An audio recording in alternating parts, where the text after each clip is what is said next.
What other options are you considering to help protect the people of Illinois from ICE terrorizing the neighborhoods, from everything else that Donald Trump is trying to do to Illinois and Chicago specifically? One is we funded something that's, I guess we're all calling rapid reaction, which is local nonprofit organizations that when ICE comes into a neighborhood, they are texted or called, and they come as fast as they can.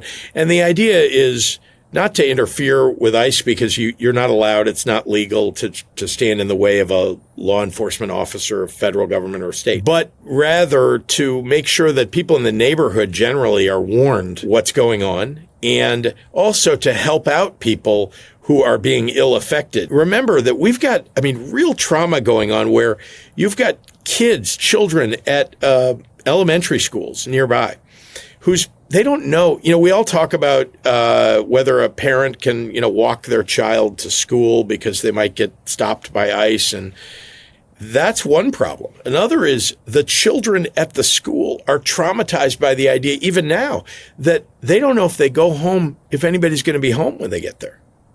And look, I want them to get the bad guys. Please understand. I just like I want our police and the FBI and DEA, I want them to go after gang members, whether they're Tren de Aragua or anything else. But for God's sakes, the innocent people whose lives have been upended, the trauma that the children have gone through, that shouldn't be allowed in this country. And, whether they are given immunity by the President of the United States, they are going to be held accountable when there is a change in administration.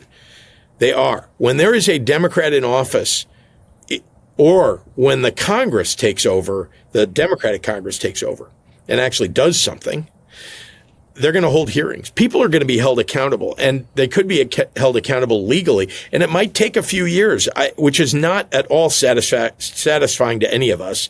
But the people who are doing this on the ground need to know that they may feel safe now because the president and Kristi Noem and Tom Homan say it's okay. But trust me, a few years from now, this is going to hurt.